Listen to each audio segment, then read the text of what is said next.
Hi everyone, welcome to the third chapter. In this chapter, we will cover compute and network services. Let's begin.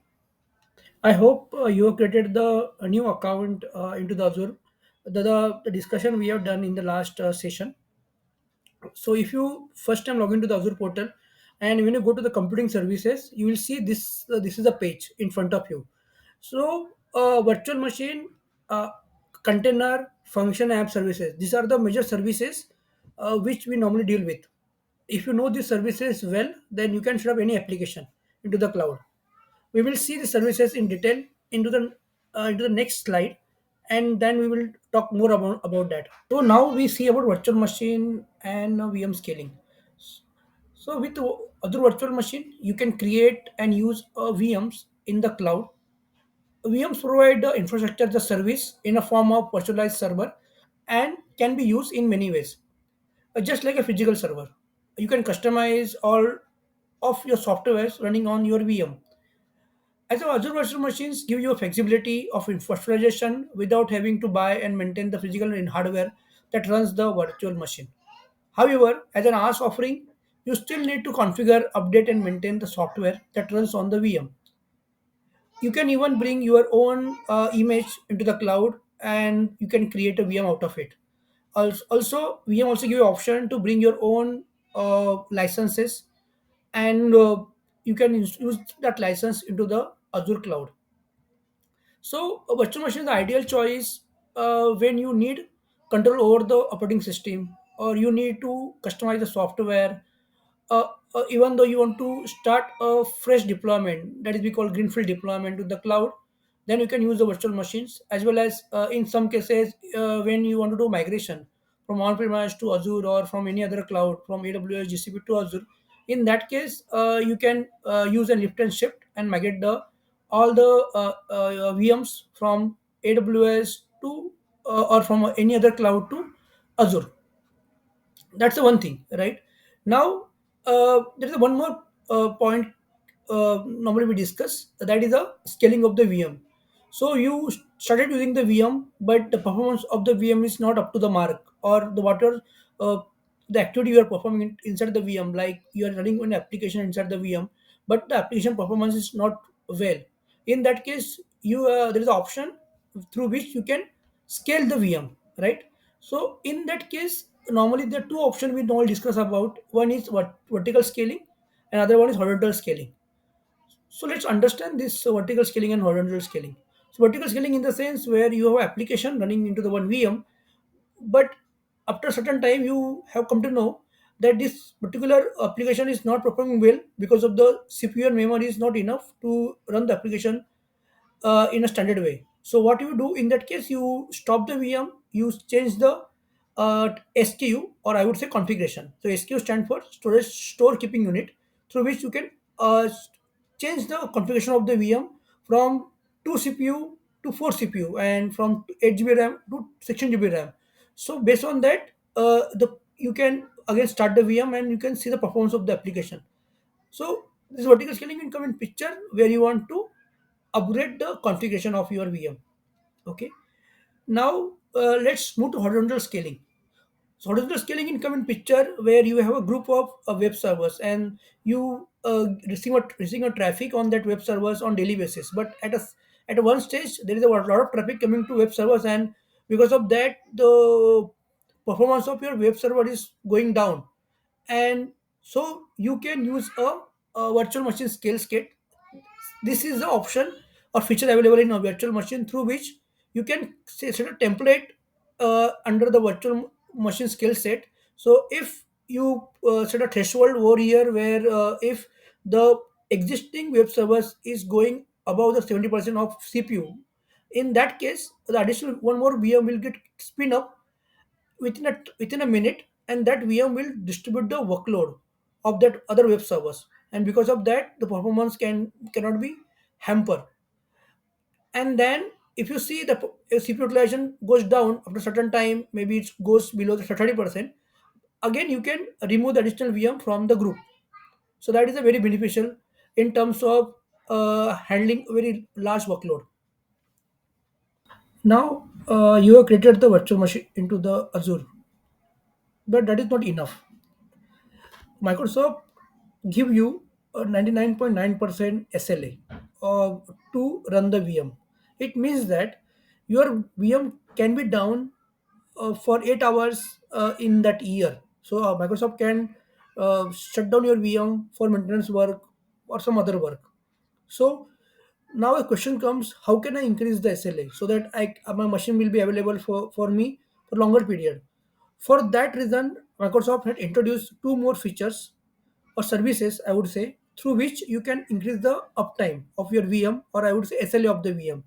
So first one is availability set. So if I go with availability set, I can increase the my uptime from 99.9 to 99.95. And if I go with the availability zone, my uptime can increase from 99.9 to 99.99%. So that is option is available. So let's understand this. So here, this ability set contain the update domain. So UD stand for update domain and FD stand for fault domain.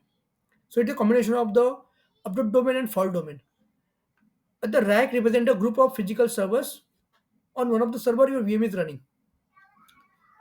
So virtual machine availability set are another tool to help you to build a more resilient, highly available environment. The availability set are designed to ensure that VMs stagger or update and have a varied power and network connectivity, preventing you from losing all your VMs with a single network or power failure. The availability set do this by grouping VMs into two ways: update domain and fault domain, we just now talked about. So, update domain, what is the update domain? The update domain groups VMs that can be rebooted at the same time. This allows you to apply update while knowing that only one update domain grouping will be offline at a time. All of the machines in a one update domain will be updated. An update group going through a update process is given 30 minutes time to recover before the maintenance on the next update domain start. Now the fault domain. The fault domain groups your VM by common power source and network switch. By default, availability set will split your VM across the two, three fault domain. So this helps to protect against the physical power or networking failure by having VM in different fault domain. So this availability set is free of cost. You don't need to pay anything, any additional amount to Microsoft. So this can be used during the testing, development, running the application in the cloud, or extending your data center to the cloud. Even for disaster recovery, also you can use it. There is another option. You can go for availability zone. So in the availability zone, when you create a VM, that time you can have an option to select a zone inside the region. So could be one region, two region, or three regions. So if I select two region, for example, so the my VM will be also available in other zone as well. So in case if one zone goes down because of some reason, because of national calamity or some disaster, same VM if with the same application as it is, a replica of that will be available into another zone, and I will not see any impact on my VM during that time. So it is very smooth. So that I can get a two VMs by using the availability zone, but I can use only one VM at a time. If so, another VM will come in picture if this VM goes down. So that's the advantage of the availability zone. If you see the diagram, right? In the diagram, I have shown the machine virtualization. In that, on a physical infrastructure, I have installed one software that work as a hypervisor. On the hypervisor, I created the virtual machines. So this virtual machine contain the guest operating system, then bin and libraries, binaries and libraries, and then the application running on top of that. So this hypervisor, I can give a popular example of VMware. So VMware helps to virtualize the environment for me. In terms of container, where what I do once I get a virtual machine or physical machine, I install the Docker engine on top of that. On Docker engine, it helps me to again set up the binaries and libraries and an application on top of that. So it is lightweight in nature, and then it's more agile. You can run multiple applications onto this container, right? In virtual machine you have to also manage the virtual OS, but in the terms of container you don't need to manage a OS. And container are best fitted for microservice architecture. So if you go to the Azure and check for the this container service, you get a two option. One is the Azure container service you can use, you can go for, Or then there is the Azure Kubernetes. It is a little advanced version of the container where you can orchestrate the multiple containers. You can stop and start container at any point of time. Because of this Kubernetes service, you can orchestrate, or you can scale down your instances as well. It can check the health of your container as well. Other function, it falls under the SaaS category, software as a service. When you have piece of code and you don't want to use a computer container to run that code, you can give that code to the other function and it will run for you. And you have to pay only for the time the code has run. The other function is the stateless and stateful as well. Even though your code is big and you don't need to check whether it supports your execution or not. This other function is very scalable. It scale automatically to run the code. And in most of the cases it used in workflow where one action happened at some other places. Based on the action, it triggers the job is triggered, and it performs some kind of action to get output. Host your application on Azure. You might initially run on virtual machines or containers. Both VM and containers provide excellent hosting solutions. VMs give you maximum control of your hosting environment and allow you to configure. uh, So there is another option available into the Azure, that is we call Azure App Service. So Azure App Service enable you to build and host a web apps, background jobs, mobile app, and RESTful APIs in the programming language of your choice without managing the infrastructure. It offers automatic scaling and high availabilities. App Service support Windows and Linux both.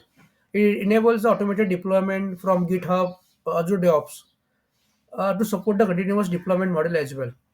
The Azure App Service is a robust hosting option that you can use to host your apps in Azure. It lets you focus on building and maintaining your app, and Azure focus on keeping the environment up and running. Azure App Service is a HTTP-based service for hosting web applications, REST APIs, and mobile backends. It supports multiple language like .NET Core, Java, Ruby, Node.js, PHP, and Python as well. It also support both Windows and Linux environment, so that it will help you for any kind of applications. So very high level, if you see the type of app services which are shown on the screen, first is the web app, next is the API apps, then web jobs and mobile apps. So it covers all the application areas through which you create the jobs. And now look into network services. When you log into the Azure portal and when you go to network section, you can see this kind of services available in front of you. Those services which are highlighted into the red boxes, we will talk about that in this session. So let's begin with the virtual network. So virtual network is a kind of networking area where you are going to place your resources. So Virtual Network, Virtual Subnet enables the Azure resources such as VMs, web apps, databases to communicate with each other. Also, it communicate with user and with on-premises as well. So when you keep any resource inside the virtual network, so can be two type of traffic. One traffic is coming to the your resource from from it could be internal traffic, it could be external traffic, and similarly this there is outbound traffic as well, where the your VM will communicate with some other resource within that network, or it can go outside as well. So you have to understand this part very clearly. So when you go with any resource, right? When you go with any ask based resource or pass based resource, it you have to create a network for it, or you have to use the existing network. So that is very important. So for pass services, it also support a public and private endpoint. So that is also available over with you. In private endpoint, you have to select a private IP from your network. Public, it comes by default. It has its own FQDN, which is available on public. You can connect to the resources over the public endpoint. Private endpoint, you require a private connectivity to that network. We'll talk about that as well. Now, we let me give you some idea about hybrid kind of environment. In hybrid environment, where your on-premises system want to connect to the other resources in a secure manner.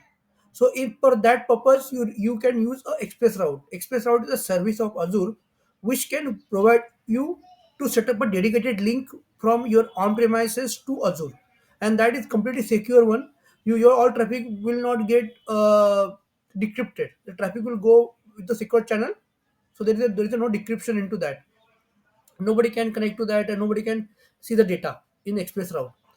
Similarly, you have a headquarters and you have a small group of people who are sitting over there, and so express route is very costly. So there is a one another option given by Azure is that VPN, virtual private network, through which you can set up a site-to-site connectivity from your branch office to Azure, and through that you can send the data. And similarly, if there were few people who were working from home, so for them as well you can set up a VPN, but that comes under the category point to site. So set up a point to site VPN tunnel for them, and through that they can connect to your other resources. Load balancing. So load balancing, the name suggests it balances the load. It normally use for high availability. So if your application require high availability and it could handle, or it is you need a capability to your application to handle a large number of loads coming to that application, so you can use a load balancer.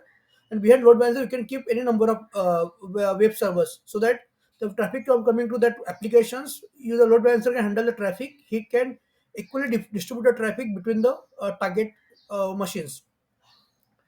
Load balancer is used for internal traffic as well, external traffic as well. It has capability. It provides a SNET or DNET capability. So SNET stand for source network address translation. DNET stand for the destination network address translation. So when the traffic coming to load balancer, it is not only it send a traffic to the target machine, but it also check the health probe. When the traffic comes to load balancer, first it will check that VM is up and running or not. If it is up and running, then only traffic will go to that VM or target machine. If in case that particular target machine is down, then this traffic coming to load balancer will not go to that particular machine. The traffic will route it to some other machine which is available for in that group. So it's very important to understand that part. DNS, Azure DNS. DNS stands for Domain Naming System. So what when it is used? So when you are accessing any website, you never use a IP address of that website. You use the name. For example, google.com, microsoft.com. And that google.com, when you send a request to google.com, the request will go to their DNS server. It resolves the request into the IP address and this IP address, and then it communicate to that server. And from that server, you will get a query. And the whatever query you ask that DNS server, you get a response for that query as well. So this is something it happens.